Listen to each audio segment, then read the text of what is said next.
إن الدين عند الله الإسلام. الحمد لله رب العالمين، والصلاة والسلام على سيد الأنبياء والمرسلين وعلى آله وأصحابه أجمعين. أما بعد، فأعوذ بالله من الشيطان الرجيم. بسم الله الرحمن الرحيم. إنما يخشى الله من عباده العلماء. صدق الله العلي العظيم. وقال عليه الصلاة والسلام: من سلك طريقا يلتمس فيه علما سهل الله له به طريقا إلى الجنة، أو كما قال نبينا صلی اللہ علیہ وسلم.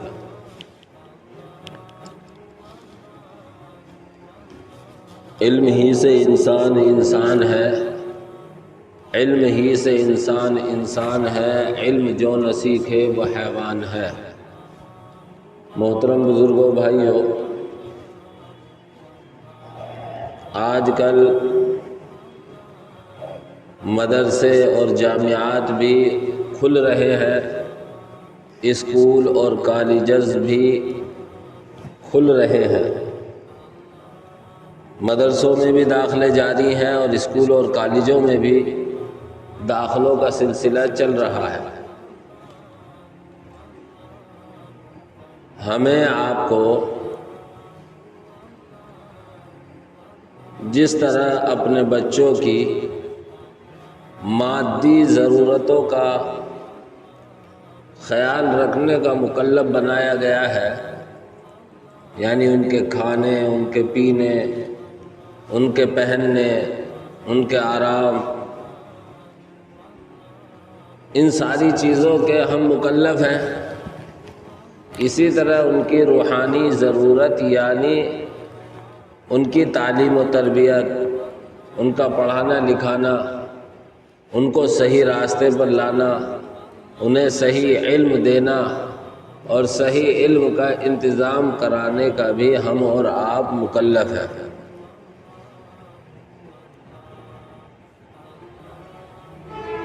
اللہ تبارک و تعالی نے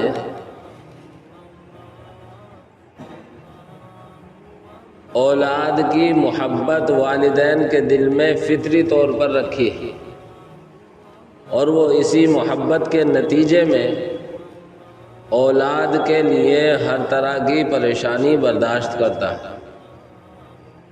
کسی غیر کے لیے ایسی پریشانی برداشت نہیں کر سکتا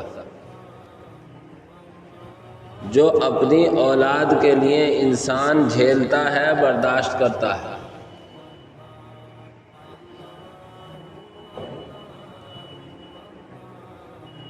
تو ہم اپنی اولاد کی مادی ضرورتوں کو پورا کرنے کے لیے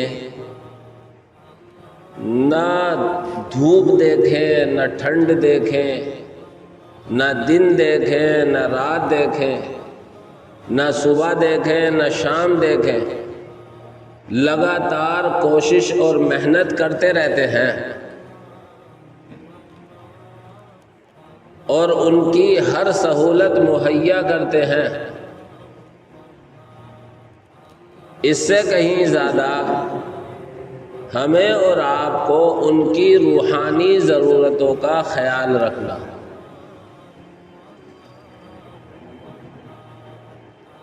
روحانی ضرورت ہے صحیح علم، صحیح تعلیم و تربیت.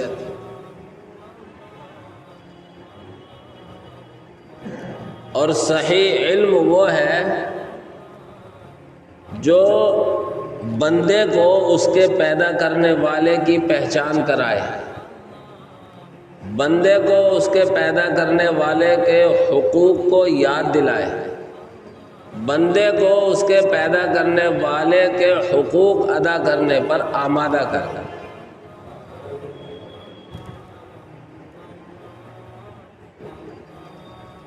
علم دینی ہو یا دنیاوی ہو، اگر وہ صحیح راستے پر لے جا رہا ہے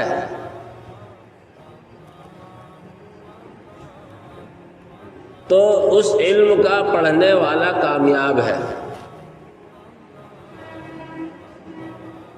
اور اگر علم صحیح راستہ نہیں دکھا رہا، علم کا جو تقاضا ہے اس پر عمل نہیں کر رہا پڑھنے والا،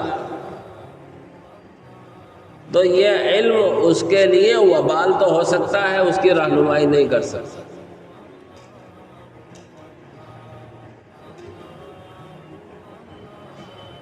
علم ہی ایک ایسی طاقت ہے کہ انسان علم کے ذریعے دوسروں پر فوقیت اور برتری حاصل کر لے گا۔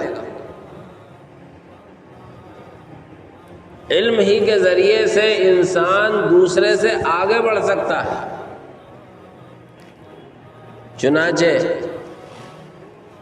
حضرت آدم علی نبینا وعلیہ الصلاۃ والسلام کا واقعہ قرآن کریم کے سب سے پہلے پارے ہی میں ذکر کیا گیا ہے،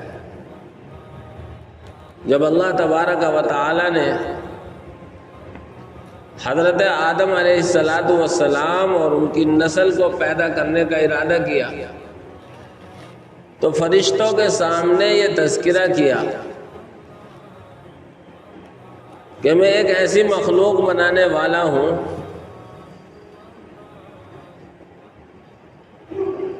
جو مٹی سے پیدا کی جائے گی، وہ کھائیں گے بھی پئیں گے بھی، ان کی دوسری ضرورتیں بھی ہوں گی۔ تو فرشتوں نے اللہ رب العزت والجلال کے جواب میں یہ فرمایا تھا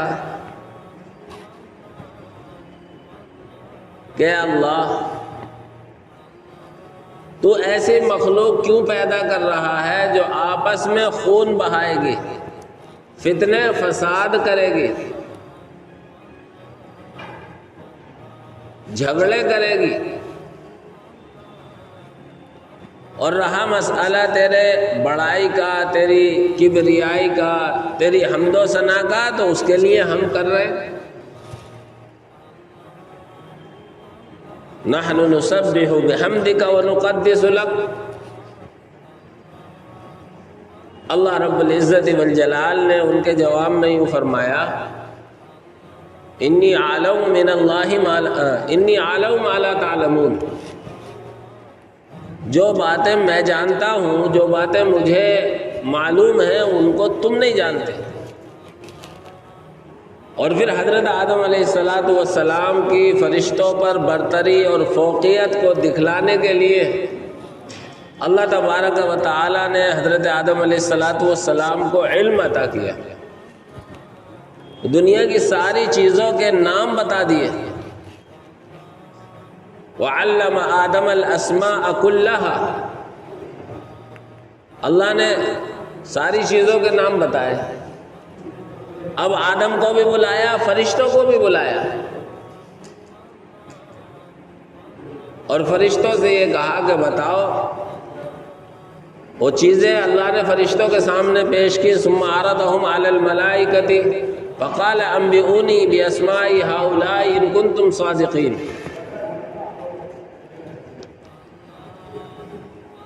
حضرت آدم علیہ السلام سے پہلے فرشتوں سے کہا بتاؤ ان چیزوں کے کیا کیا نام ہیں۔ فرشتوں کو تو صرف عبادت کا کام ہے اور کسی چیز کا کام نہیں، یا جس کو جس کام پر لگا دیا اس کا وہ کام ہے، اس کے علاوہ کسی طرف ان کی توجہ نہیں۔ فرشتوں نے کہا اللہ ہمیں تو وہی علم ہے جو تو نے سکھا رکھا ہے، اس کے علاوہ ہمیں تو کچھ آتا نہیں۔ پھر وہ چیزیں حضرت آدم علیہ نبینا وعلیہ السلام کے سامنے پیش کی گئیں، تو حضرت آدم علیہ السلام نے ساری چیزوں کے نام پھٹافٹ سنا دیے۔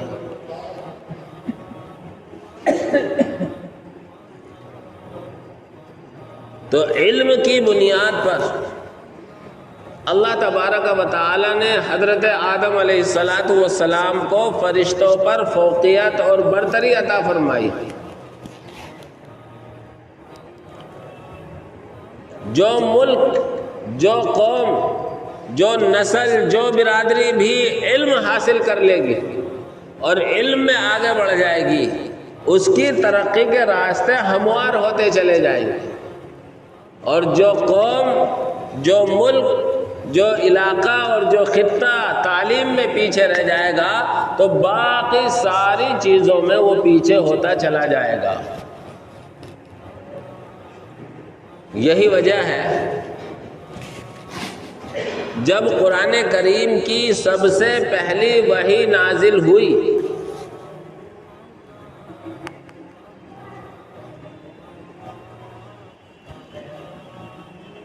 غار حرا میں حضرت جبریل علیہ السلام سب سے پہلا جو پیغام اللہ رب العزت والجلال کی طرف سے لے کر آئے، اس میں بھی سب سے پہلے پڑھنے کا یعنی علم کا حکم دیا گیا۔ اقرأ بسم ربک الذی خلق، خلق الانسان من علق، اقرأ وربک الاکرم الذی علم بالقلم، علم الانسان ما لم یعلم۔ پڑھنے، پڑھانے اور قلم کا تذکرہ کیا گیا، جبکہ اگر ہم اس زمانے پر غور کریں تو مکے والوں میں ساری برائیاں موجود تھیں، حرام کھانا، مردار کھانا، شراب نوشی، جوا بازی، ایک دوسرے پر ظلم و زیادتی، عورتوں کے ساتھ ناانصافی، بچیوں کو زندہ درگور کر دینا، بتوں کی پرستش، جتنی زمانے میں برائیاں ہو سکتی تھی ساری برائیاں ان میں موجود تھی۔ لیکن اللہ نے سب سے پہلی آیت کہہ رہے اقرا، پڑھو۔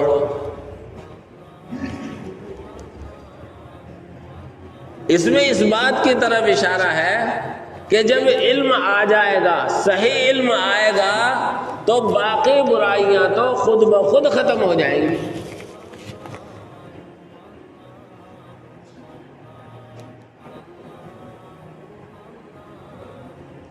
اس لیے علم کو روشنی کہتے ہیں،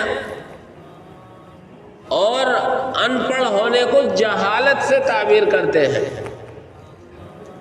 کہیں اندھیرا ہو وہاں روشنی کر دو تو روشنی کے بعد تاریکی اور اندھیرا تو ختم ہو گئی، لیکن اس تاریکی کی آڑ میں جو برائیاں ہوں گی وہ بھی ختم ہو جائیں گی۔ اسی طرح کہیں جہالت ہو وہاں روشنی کا چراغ وہ علم کا چراغ روشن کر دے تو جہالت خود بخود چھٹ جائے گی، اور جب جہالت چھٹے گی تو برائیاں بھی خود بخود ختم ہوتی چلی جائیں گی۔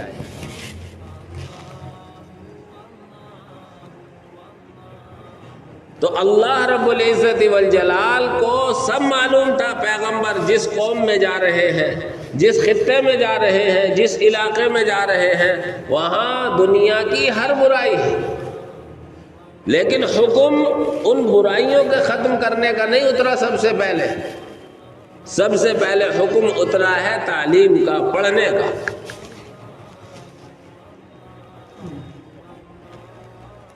آج میرے بھائیوں، مسلم قوم کی حالت زار پر افسوس ہوتا ہے۔ ہمارے تو نبی نے آ کر سب سے پہلا پیغام ہی علم کا دیا تھا، تعلیم کا دیا تھا۔ جو کتاب نبی پر اتر رہی ہے اس میں سب سے پہلا حکم علم کا ہے۔ اللہ کے نبی خود فرما رہے انما بعثت لاتمم مکارم الاخلاق، کہیں فرمایا کہ انما بعثت معلما، میں تو علم سکھانے کے لیے بھیجا گیا ہوں۔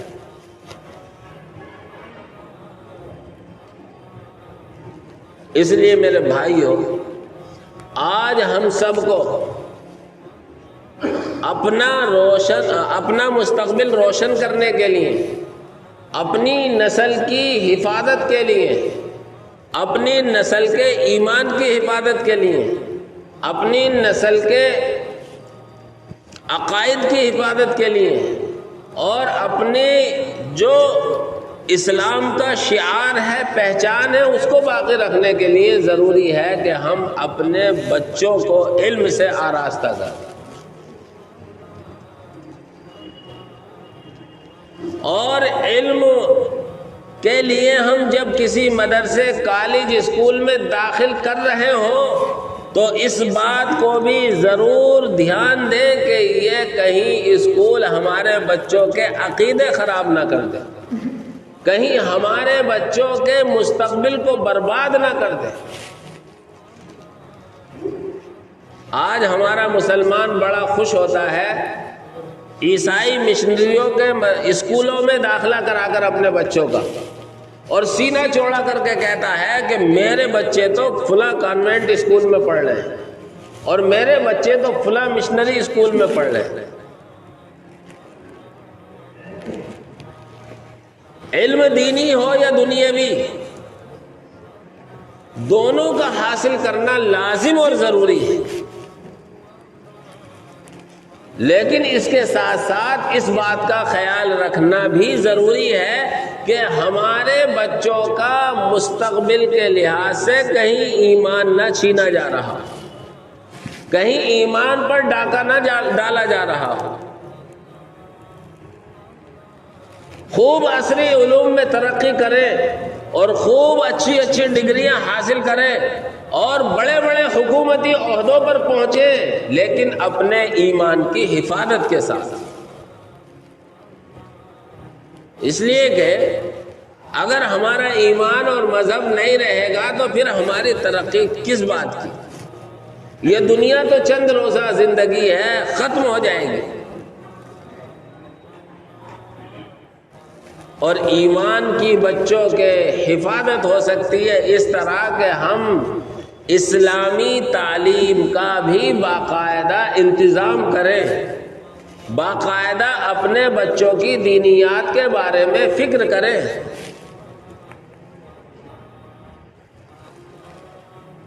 اور اگر ہم نے اپنے بچوں کی دینیات کی فکر نہ کی تو جن پر ہم نے اپنی زندگی کی گاڑھی کمائی لگائی اور پوری زندگی ان کے پیچھے لگا دی اور وہ دین سے بے بہرا رہے تو کل مستقبل میں بڑھاپے میں ہمارے نظریات کو وہ غلط کہیں گے اور وہ دین سے ہٹ کر زندگی گزاریں گے اور دین میں انہیں شکوک و شبہات نظر آئیں گے اور اس وقت ہمیں افسوس کرنا پڑے گا۔ اس لیے اپنے بچوں کی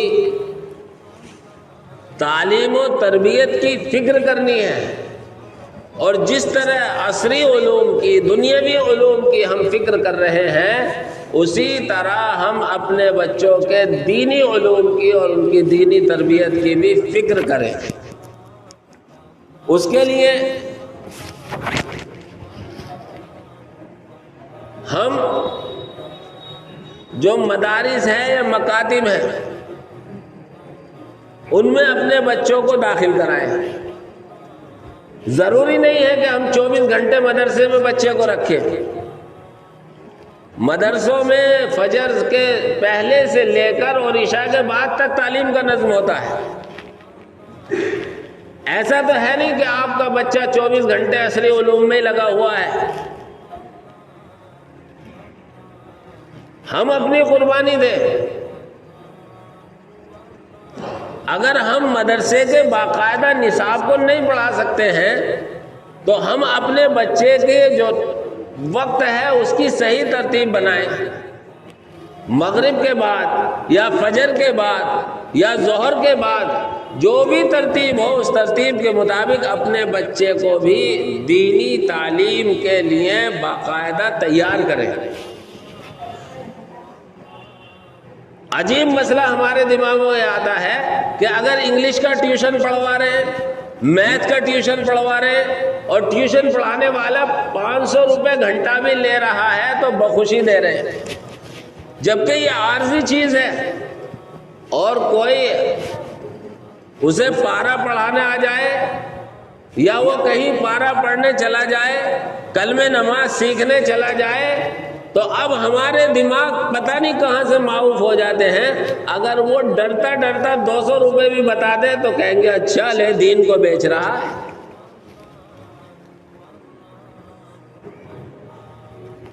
جبکہ جو میتھ پڑھا رہا ہے وہ تو دنیا میں فائدہ دے نہ دے ایک شک کی بات ہے. نوکری لگ گئی فائدہ دے دے گا، نہ لگی تو کھیتی کسانی یا مزدوری پر آئے گا. اور جو دین پڑھا رہا ہے وہ کسی مدرسے مسجد میں پڑھے نہ پڑھے، پڑھائے نہ پڑھائے، لیکن اگر اس نے قرآن پڑھ لیا اور وہ تلاوت کرے گا اور قرآن کے مطابق اپنی زندگی گزارے گا تو اس کی آخرت بھی تیار ہے اور دنیا میں بھی صحیح رہے گا. اس کا فائدہ یقینی ہے. مسجد میں کوئی مزدور کام کرنے آئے، مزدوری دی جاتی ہے. پتائی کرنے والا آئے گا، پتائی کے پیسے دیے جائیں گے. یا اور تعمیر کا کوئی کام ہوگا، اس کے پیسے دیے جائیں گے. لیکن اگر مسجد میں پڑھانے کا یا کوئی اس طرح کا کوئی مطالبہ ہو جائے تو ہمارے دماغوں میں یہ کہ یہ کام فری میں ہوگا.